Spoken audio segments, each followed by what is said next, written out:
ऐश्वर्या जी, बिहार के वोटर जीत रहे हैं, बिहार की जनता जीत रही है, लोकतंत्र जीत रहा है, डेमोक्रेसी जीत रही है और नेशनल डेमोक्रेटिक अलायंस जीत रहा है। नेशनल डेमोक्रेटिक अलायंस कोई एक दिन में जीतने वाली बात नहीं है। 20 वर्षों में जो काम किया गया है, जो माताओं बहने को लिए किया गया है, जो लिटरेसी रेट महिलाओं का बढ़ाया गया है, जो बिहार को जंगल राज से निकाल करके एक नए दौड़ते हुए प्लेटफॉर्म पर लाया गया है, आज बिहार जो विकास की नई गाथा लिख रहा है, नए कुलाचे भर रहा है और प्रो इनकम्बेंसी का एक फैक्टर चल रहा है। आप देखेंगे बिहार में नरेंद्र मोदी और नीतीश कुमार के राजनीति में आने के बाद एक प्रो इनकम्बेंसी का जो फैक्टर शुरू हुआ, माताएं बहनों ने जो आशीर्वाद दिया है, हम उनके कदमों में सर झुका करके प्रणाम करते हैं। सर झुकाना पड़ता है जनता के कदमों में, सियासत में हाथ सरदारी नहीं आती।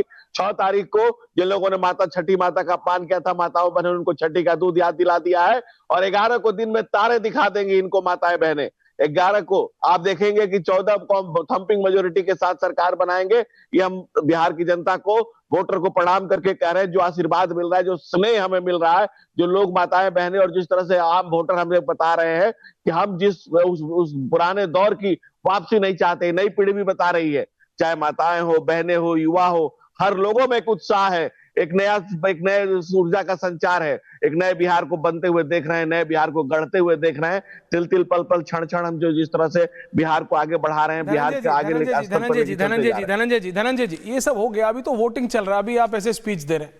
अभी तो एक फेज हो गया, अभी तो जो होना था वो हो गया। धनंजय दादा, अभी तो फर्स्ट फेज में जो होना था हो गया।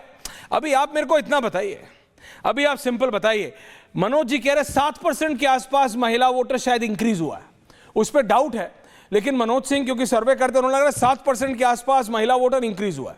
आरजेडी कह रहा है महिला वोटर इंक्रीज नहीं हुआ, उनका वोटर निकल के आया है। आपका क्या आकलन है? नहीं, देखिए, महिलाओं ने इस बार बहुत बढ़ चढ़ के वोटिंग की है। पिछली बार भी ट्रेंड देखने को आया था, महिला इस बार ज्यादा निकल करके आई। और आप देखेंगे चुनाव के एक दिन पहले ही महागठबंधन के नेता तेजस्वी जी ने प्रेस कॉन्फ्रेंस करके अपनी हार मान ली थी। एक दिन पहले सुबह 9 बजे वो कहने आए कि मैं, उत्पल वल्लभ हार मान ली थी।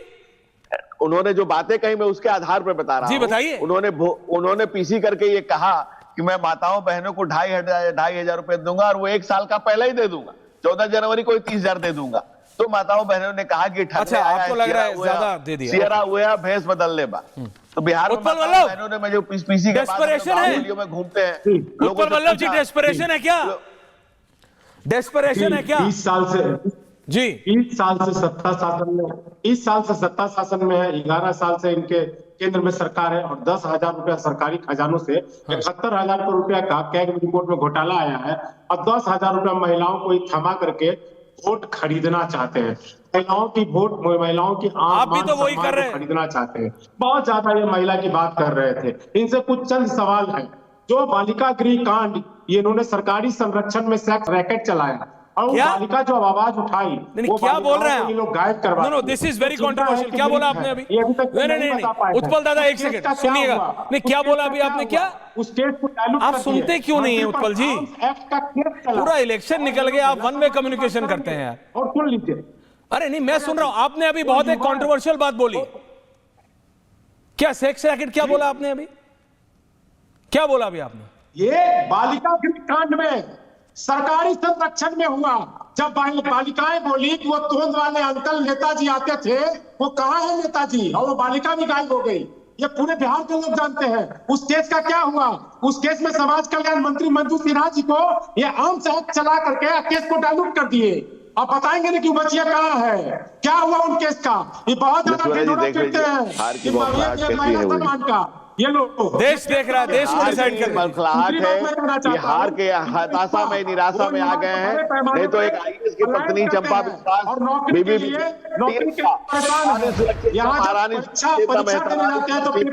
कोई सुरक्षित नहीं था।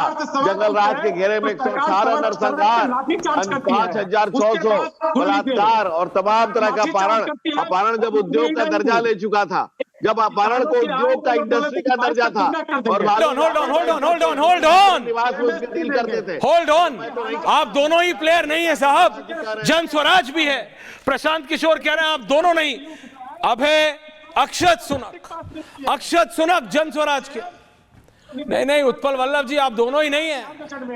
अक्षत, आपका क्या आकलन है? आपका क्या होगा जब रत्नाकर त्रिपाठी कह रहे हैं कांग्रेस जीत रही है, तो आप तो बोल ही सकते हैं ना। हाँ देखिए, ख्याली पुलाव बनाने से मैं किसी को रोक नहीं सकता हूं, लेकिन जो आपको मैं तथ्यों के बेसिस पे एक बात अगर बताऊं तो बिहार में पिछले जो अब चरण में जो चुनाव हुए हैं और जो अप्रत्याशित पोलिंग हुई है, उसका कारण मेरे हिसाब से जो है, जो हम जनस्वराज का ही नहीं बल्कि पूरे बिहार में एक हवा चल रही है, वो ये समझा रहे हैं कि युवाओं का और इसमें प्रवासियों का सबसे बड़ा रोल है। ये वही युवा है जो कि जिसकी मीडियन एज 25 है और जिसको ये बताया गया है कि तुम्हें बिहार में रहने पर गुंडा राज और शराब माफिया के सेवा में लगे रहना होगा। आज बिहार में जहां 1 लाख युवाओं के लिए मात्र 7 महाविद्यालय है, वहीं पे प्रशांत किशोर जी कहते हैं कि हम ऐसे महाविद्यालय बनाएंगे जो कि विश्व स्तरीय होंगे और जो करंट महाविद्यालय उनको देश के 100 महाविद्यालयों में लाकर खड़ा करेंगे। तो जो बच्चा अपने माता पिता से पढ़ने के लिए काम 10-15 हजार रुपए की नौकरी के लिए पलायन जो कर जा रहा है, उसके साथ ये जो संघर्ष ऐसी सत्ता ने जो बनाकर रख दिया है। आप अगर जंगल राज देखेंगे महागठबंधन का, तो उसमें भी यही युवा थे जो पिसे और उन्हें मजबूरी में अपने परिवार को छोड़कर बाहर निकलना पड़ा। और ये आज भी अगर आप समझें तो एनडीए ने भी 11 तारीख को अगला फेज है, बना के रखी नहीं है। नहीं, आप मुझे बताओ 11 तारीख को अगला फेज है, आप क्या करने वाले हो या आप क्या वादा सुपौल, पूर्णिया, अररिया, कटिहार, किशनगंज, गयाजी, कैमूर, रोहतास, औरंगाबाद, अरवल, सीतामढ़ी, शिवहर, मधुबनी, पूर्वी और पश्चिमी चंपारण के लोगों को आप करने वाले हो जो बीजेपी और आरजेडी फेल हो रही है? जरा जनता को बता दो कि कैसे आपको वोट ये आ रहा है, कैसे ये जो 64, 63, 62% जो वोट हो रहा है ये सारा आपकी तरफ कैसे आ रहा है, क्योंकि मैं ये मानने को तैयार नहीं। तो जरा समझाइए ये कि ये क्यों 60+ % वोट आपके लिए आ रहा है, प्लीज समझाइए। देखिए, इसका बहुत ही एक क्लियर फॉर्मूला, अगर आप ट्रेंड्स को बॉटम में जाके इन डेप्थ एनालिसिस करेंगे तो आपको समझ आएगा कि बिहार में 51% वोटर्स जो हैं वो युवा है, उसके इलेक्टोरेट का पोजीशन बनता है। हाँ। और वो युवा की मीडियन एज है 25 साल। हाँ। यही वो युवा है जो अपने परिवार की कुव्यवस्था, परिवार की दुर्व्यवस्था देख रहा है। आज देख रहा है कि कैसे उस युवा को बिहार की जनता ने मात्र एक, बिहार की सरकार ने माफ कीजिएगा, लेबर फोर्स बनाकर उसको अनिश्चितताओं के गर्भ में धकेल कर रख दिया है। यही वो प्रवासी है जो छठ में अपने घर लौटा है, जिसको इनकी वजह से बाहर बंगाल में, मुंबई में, दिल्ली में लात जूता खाना पड़ता है, अपने मालिकों का प्रताड़ना झेलना पड़ता है फैक्ट्रियों में दिन रात। आपको पता है क्यों? कि नहीं, मैं लास्ट कंक्लूड करूंगा। बोलिए। एनडीए की सरकार कहती है कि बेटा दे दो हमको और उसके बदले 1 GB डेटा ले लो, ताकि उसी बेटा का, अच्छा, बेटा एंड डेटा देखो मोबाइल पे करते रहना। प्रशांत किशोर, दर्शकों मजाक है। मनोज जी का सवाल है, इससे पहले मैं सिर्फ इतना कहना चाहूंगा, प्रशांत किशोर की टीम को समझो। Prashant Kishor was the backroom team.